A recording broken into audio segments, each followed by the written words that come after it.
Okay, I'll call to order the April meeting of the Madison DX Club.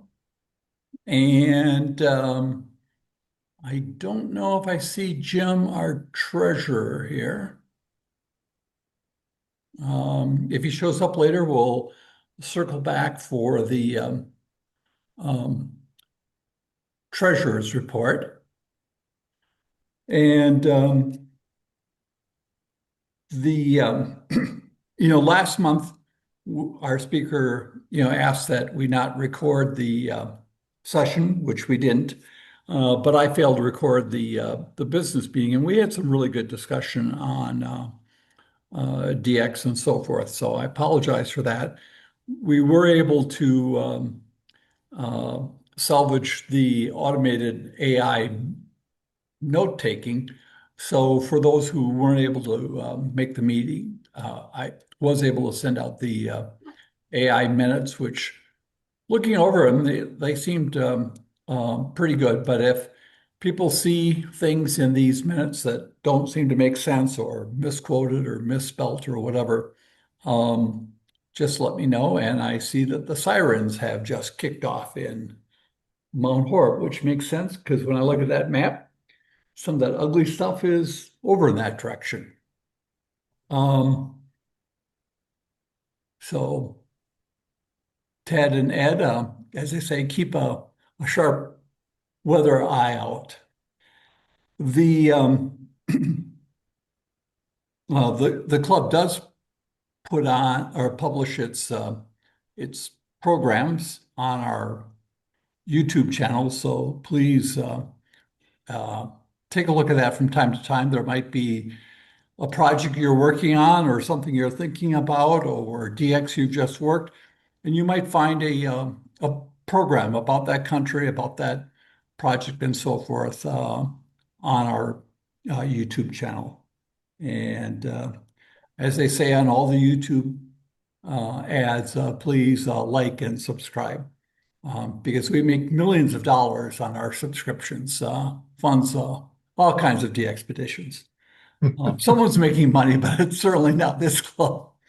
Um, so a couple of things I'd like to ask the group is, and you can address either topic, and that is any projects that you have planned now that, you know, the glacier has receded.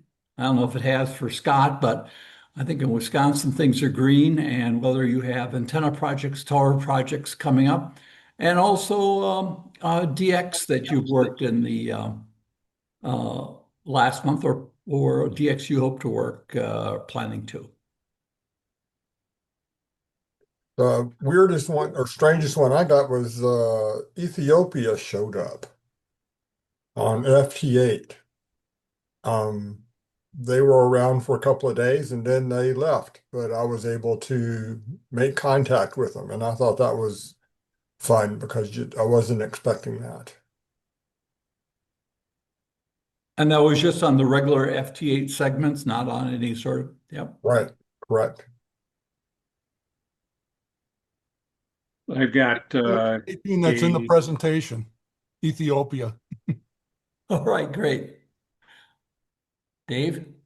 I've got a tower project I'll be working on or hope to be working on. And when I just saw Ted's email that got me a little bit excited about high gain.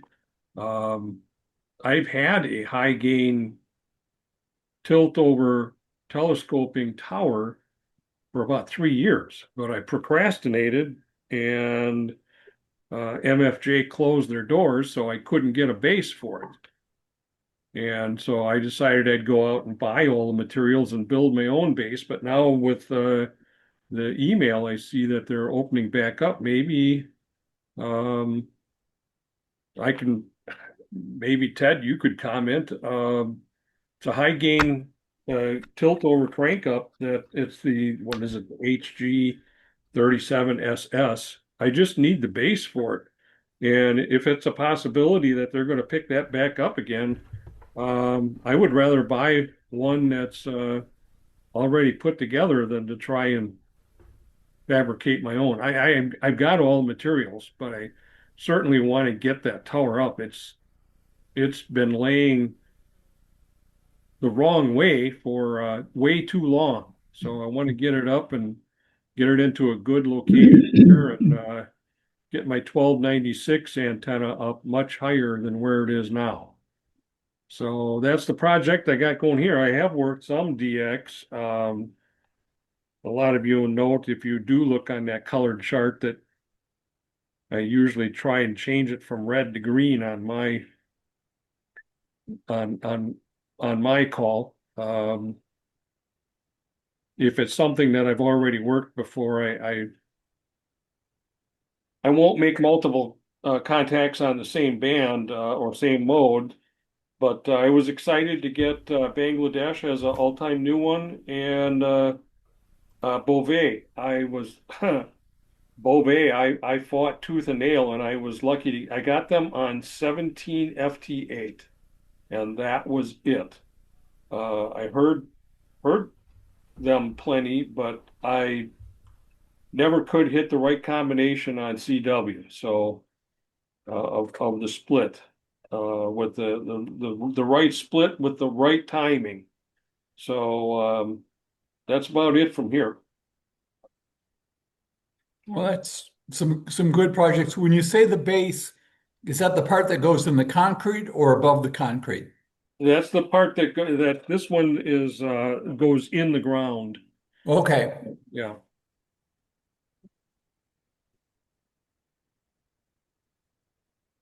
I don't really know anything more than I saw in the email about whether high gain is going to be up and running soon or not. My guess is it's going to take them a while to get around to getting the whole line refurbished if they ever do.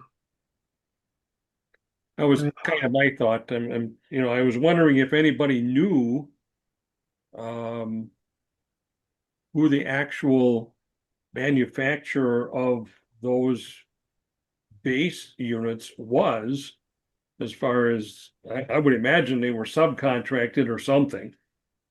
Um, and they knew a name, I would just try and contact them directly and see if they still had any plans or anything that I could.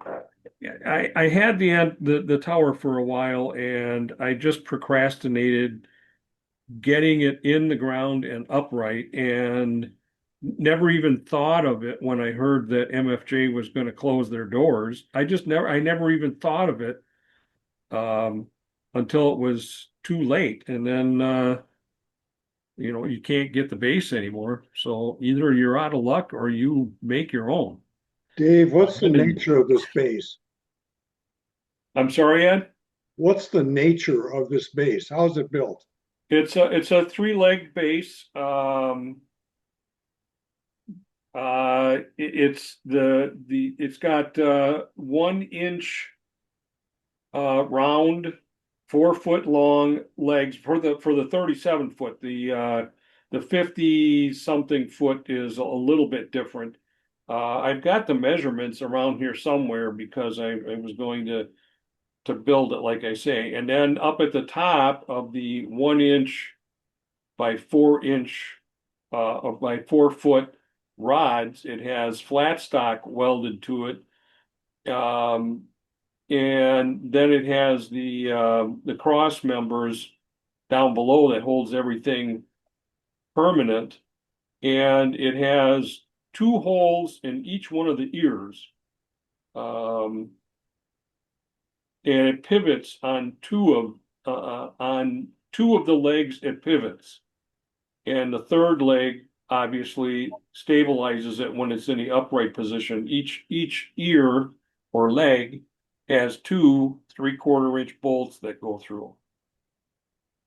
I wonder if DX engineering has something you could use to modify versus trying to fabricate the whole thing from scratch. DX engineering, Yeah, I will certainly look into that. they have, their own bases, but they also, they might have something available. Certainly write that down here in my goodies here and take a look. I've looked at a couple of different ones. I don't recall if I looked at DX engineering or not. Just speaking as a mechanical engineer, my suggestion is that you find one rather than build one. Some of the loads on tilt-up towers are pretty astounding, particularly when hams load up the top of them with antennas.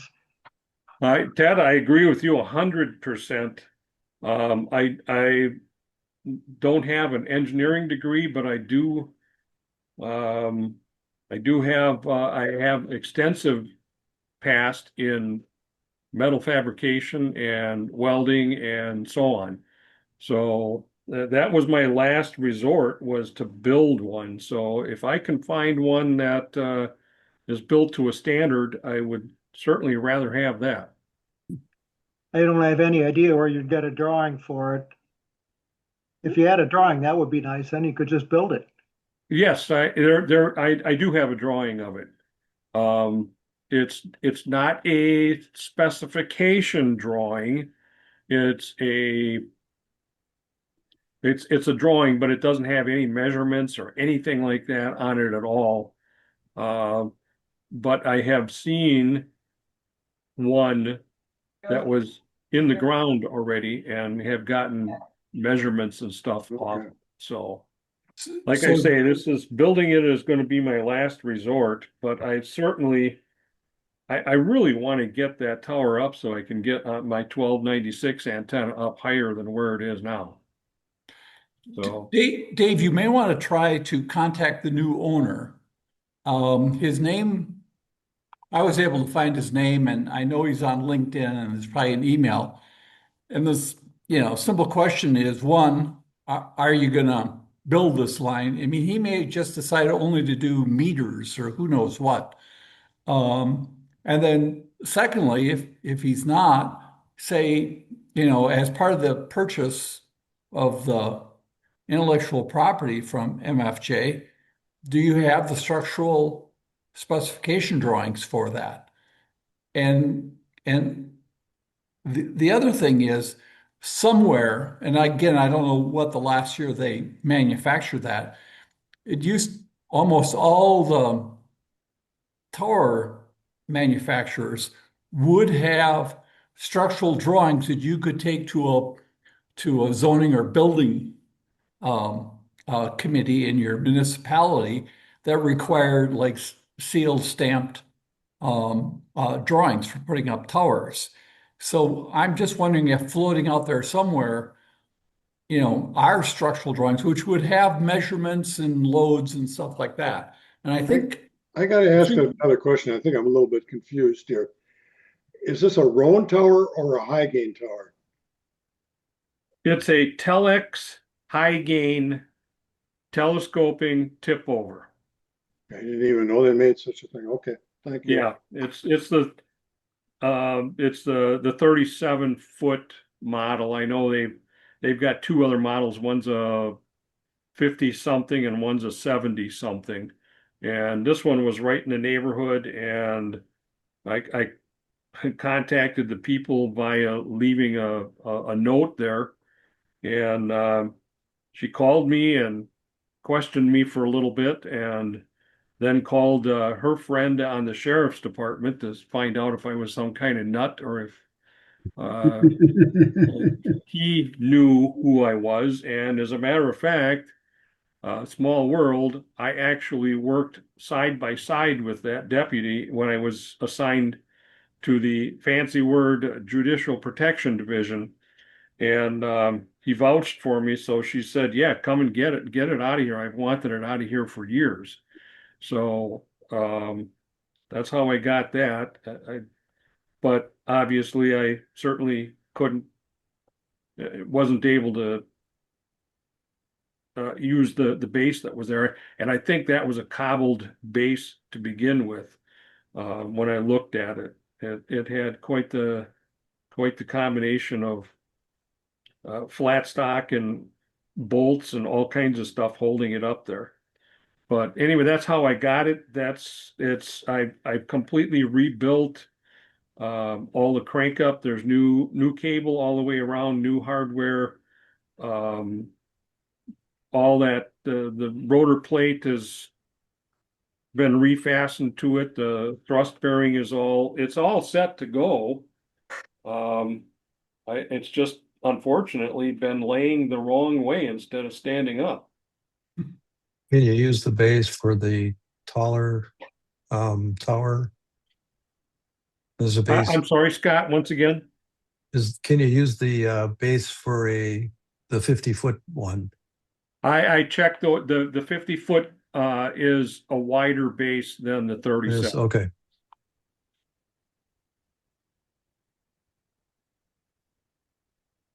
Other projects or DX that people have or have worked on or are going to work. Well, I got a couple things going. Is my audio on, Kevin? Yep, good. Yeah, well, Dave talks about procrastination. I still have a 6 meter Yagi unassembled in my garage from last summer that I procrastinated about, but I'd like to get that up. I have Yagis in several other directions, but I really need one facing south. There's a couple of things I'm interested in, particularly in working on 6 meters. One is Antarctica, and the other is the South Orkney Islands. In fact, that was LU1ZV, I think, was spotted the other day. That was on a day when Falkland Islands were coming in on 6 meters. So I'm kind of psyched about that. Also, there is going to be an expedition coming up soon in May for a bunch of Argentine operators operating as CP7DX, and they'll be on 6 meters too. So Bolivia is a much wanted country in South America on 6 meters. So that's my plan for for 6 meters this summer. The other news here and the other project for probably a little later in the year is that well, I'm on a little less than 3 acres here, but surrounding me is a big property of mixed farmland and woodland, about 100 acres, and it was just sold. It was sold in right at the end of last year, and the good news is that I've met the new owner of the property, and he very graciously, the first time I met him, agreed to let me put up a beverage antenna, 1,000-foot beverage antenna. There is an old trail that goes through some woods from my house south into his property. And if I can get this old trail cleaned up a little bit, I can deploy a 1,000-foot reversible beverage on 160 meters. So that's pretty exciting for me. That'll let me work into Asia and directly or long path in the mornings. So that's a big project I'm looking forward to. The potentially bad news is that the neighbor has actually looked out the window this morning. I couldn't believe how much he had accomplished in construction, but he has what he had told me was a workshop. Well, it isn't exactly a workshop. It looks more like a manufacturing facility. And it's going up, less than a quarter of a mile to the west of me. So, who knows what kind of equipment's going to be running in there or what kind of lighting. And I think maybe I'm going to have a little challenge there to meet. But he's a good guy, and I think he's going to be a good neighbor. So I think it's going to come out okay. Other stuff I'm looking at, just some things I have my eyes on now. Currently, is we have an expedition to Kosovo where I need a couple of slots. Z66 SP. He's going to start up in April 23rd, so that's not very far off. And our friend XU70 from Cambodia, he's up and running again from Cambodia. And so I'm hoping to work him on the low bands also. And for the next 6 months, we're going to have another signal on from South Sudan, a Z8081 Delta. So that's also good news. I need them on a few bands too. Otherwise, Dave was mentioning the Beauvais expedition. I got pretty lucky with them. I worked them 80 through 10 with the exception of 15. For some reason, I just kept missing them on 15 meters. Bad timing. Anyway, I think they did a great job. But of course, the thing that's coming up now is their project to Peter One Island in February. This is the same group that did Beauvais, Peter One Island, in February of next year. So that is a much, much wanted country. I don't know. It's certainly maybe in the top 5. I'm hoping that our club is going to repeat our generous contribution. We contributed $1,000 last year to Beauvais, and the way we were able to do that was we got some personal contributions donated to the club. I think for the tune of about $400, and the club came up with another $600. So I'm not making any motions here. I'm just putting the idea out there for people to think about. I think maybe it's just a little bit early to make a contribution to them. Let's see what happens, and over the next month or so, and be sure that this thing's actually going to come off in February of next year. So that's what's going on with me. Thanks a lot, Bob. Sure. Wow. Just watching the time, we do have a request for a donation from Philippe Gutierrez, and his call is XQ7IR, and he is going to Robinson Crusoe Island. And I believe, Bob, you might have mentioned that it was 111, number 111, 111th Yeah. on the list. And Okay. it looks like just 2 operators, 20 days on the air. And we thought maybe a modest donation for this project. So do we have a motion for a donation? Could I just mention, Kevin, just to clarify where this is? This is CE0Z. That's Juan Fernandez Island. So yeah, that's around 110, 111. And yeah, I'll make a first motion for a $100 donation. Do we have a second? I'll second it. All right, all in favor, say aye. Aye. Aye. All right, we'll get that information to Jim. So We got a couple of minutes left. Any other new business, burning business? One thing I noticed,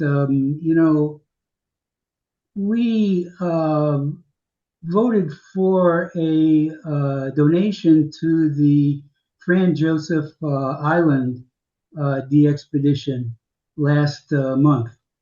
And I'm sure our treasurer has followed through on that. But I looked on their website the other day and I did not see our club logo on there.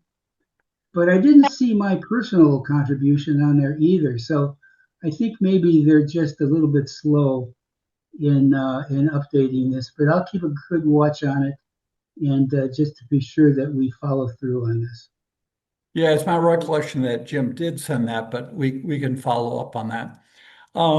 Just for our next couple of meetings, I'll mention that next month we will have nominations for our board, and the following month, June, we'll have elections. And as I've discussed with the officers, I do not plan on running for president again. I've been 5 years as president, and the other officers and I are hopeful that we can find someone who will take up the leadership of the club. Now, that doesn't mean I'm going away. I'm still going to be involved in helping with the Zoom calls and processing the videos and getting them up on our YouTube channel. Bob will continue to work on programs, but we're looking for others to help us with finding programs. That's a lot of work, and we want to continue to have the quality programs that we've been able to have, over the last 6 years. And it requires, maybe some new people to come forward. So next month we'll open nominations, and the following month we'll close the nominations and have the election. So I am going to adjourn the meeting.